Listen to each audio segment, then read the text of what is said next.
Tell me a ghost story that sounds completely unbelievable but is entirely true. I'll go first. I have some stories for you guys, and for some reason every time I try to make this video it either keeps glitching or the app just closes out on me entirely, so I'm going to try to make this video through this time. All of these stories take place in Colorado, at our childhood home, and it was built, I believe, in 1973. My family moved in 1996, just a couple months after I was born. It was my parents, my older sister, and I. And then after that, my parents had 3 more girls, so there was 5 of us daughters, and then my parents.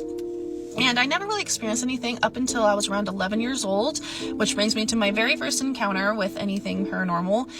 It happened one day. It was in the middle of the day. I was walking to my room. We had family over that day, and they were downstairs, but I was up on the top level. And on the top level, once you hit the landing, you can take a left, which takes you to my parents' room and bathroom, or you can take a right, which takes you down a long hallway, and there are 4 bedrooms and a bathroom. So there's 2 bedrooms across from each other, a bathroom, and then 2 more bedrooms across from each other at the very end.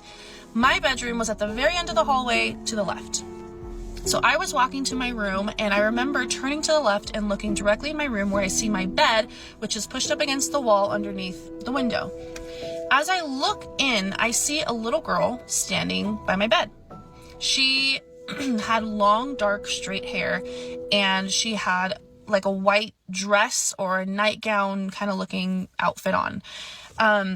The first thing that came to my head was my sister, because she was a little bit younger than me, and this girl that was standing by my bed looked to be around her age, except the only major difference was, 1, her outfit, but 2, my sister didn't have dark hair. She had really, really light brown, almost blonde hair.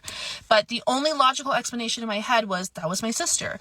So I called out my sister's name. I was frozen in the doorway, but I called out her name, and this little girl looks from my bed up back at me in the doorway, and we make eye contact, and we're just there staring at each other for a few seconds, and then she looks back down and she walks backwards into my closet.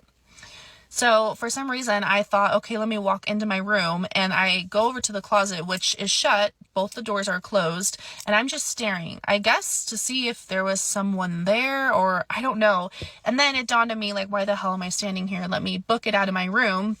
So I ran downstairs, got my grandma, and I told her about it. She came upstairs and looked in the closet, and there was nothing there. Around this time, we also got a brand new puppy, and she was like 8 weeks old. So I woke up super early one morning. It was still dark outside. I went downstairs to the main level of the house, grabbed her out of her crate, and took her to the backyard. It was a few steps down from the door, so I stood kind of in the doorway and went to set her down. And as I did that, I looked down to put her on the ground and looked up. When I looked up, I saw the same little girl, long dark hair, dark eyes, very pale skin, just emotionless, like no emotions on her face at all. And standing next to her this time, on both sides, standing behind her, are 2 men, and they both have their hands on her shoulders. And all 3 of them are just there staring at me. And the men looked kind of stern, but I just kind of froze, looked back down, and when I looked up, they were gone.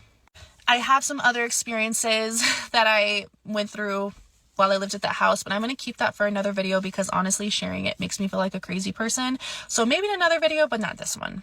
And then my youngest sister, she is the sweetest thing ever. When she was little, we would always ask her for favors. We would ask her to go down all the way into the basement to our big pantry room to bring us snacks and stuff like that.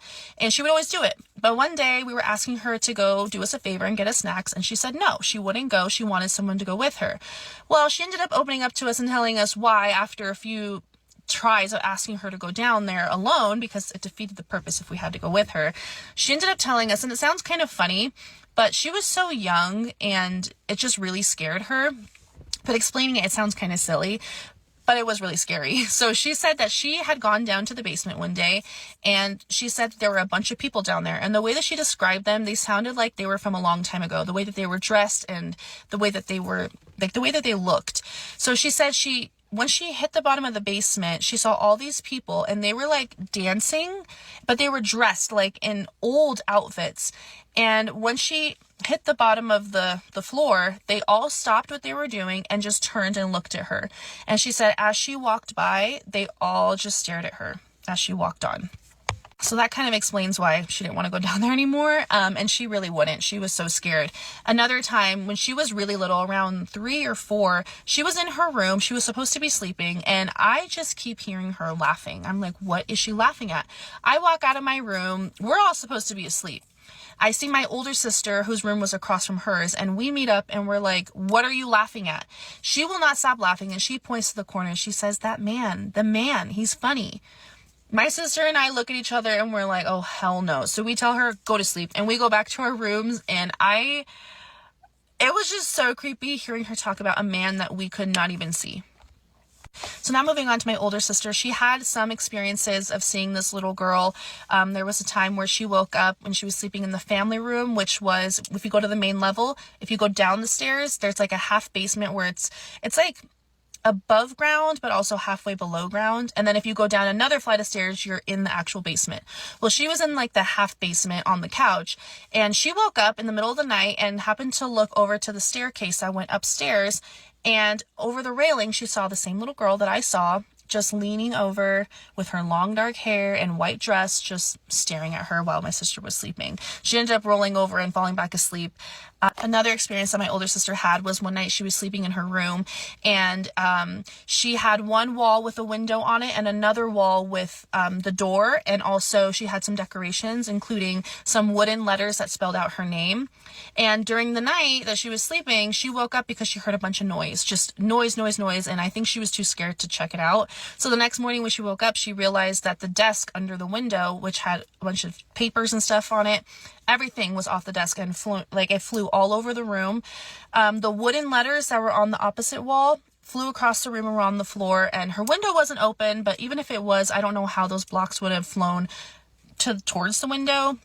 But everything was just a mess when she woke up that morning. Moving on to my sister, right after me, there was an experience that she encountered because at this time, all of us girls were so scared to be in the house. We could just feel it every time. It just felt like something was watching you. And so whenever we'd go to the bathroom, we would ask one of us girls to go with us. Like, we would ask the other one to go with us to wait outside the door because we were too scared. I was even too scared to look in the mirror, like showers. It just freaked me out. But one day I was in the shower and I asked my sister to stand outside the door for me. I was shampooing my hair and I just hear screaming and banging on the door. So I jump out of the shower, I grab a towel, put it on, I open the door, and I'm like, what's wrong? She's damn near in tears. And she tells me that as she was sitting in the hallway, she looked down and saw a woman with long dark hair with an angry, like, stern look on her face, just floating down the hallway, just all the way from my parents' room. And so she got up and started banging on the door and like looked into the door. And once I opened the door and we looked, there was nothing there. So after all these experiences, we were sharing them amongst each other. We didn't really tell my parents, but after a while, enough became enough. And my dad was at work. It was in the evening, and my mom picked up my sister from one of her volleyball practices. And we were in the van, in our minivan, and we just told my mom everything. We told her all of our experiences. And my mom was really freaked out. I don't think she wanted to believe it. So we end up getting home, and our garage goes downwards because it goes towards like the half basement. So it goes down, and then you hit the garage, and we start pulling in. Again, my dad's at work, no one is home, the rest of us are in the car, and at that time the door that goes into the house was missing a doorknob, so it's just a hole in the door. We start pulling in, my mom puts the van in park, and we start getting out. We see the light turn on through that little hole. My mom puts the van into reverse and starts backing out. So the ones of us who are getting out of the car have to jump back in, shut the door. And of course, my mom is like freaking out. She's basically saying, it's your fault. You girls are inviting these things into our house, as if we weren't terrified enough. But she was just so freaked out that she actually saw something as soon as we told her everything we had been experiencing. Years ago, my dad was in the attic. He had been in the attic many times, but this one time he was in the attic and he was trying to fix something, I think, but he noticed something in the corner of the attic. He went to go and pick it up. Tell me why he found like a little doll, bear looking thing with its head cut off, and it was basically a voodoo doll. It was just in our attic this whole time and we had no idea. Also, another thing to mention is when my parents moved in, there were some rooms in the house that were just painted completely black. So I don't know if that had anything to do with it. I think it might have been something with the previous owners, but that house, still to this day, I have nightmares about being trapped in that house. And if you want to hear more stories, let me know. But for now, that's all I will share.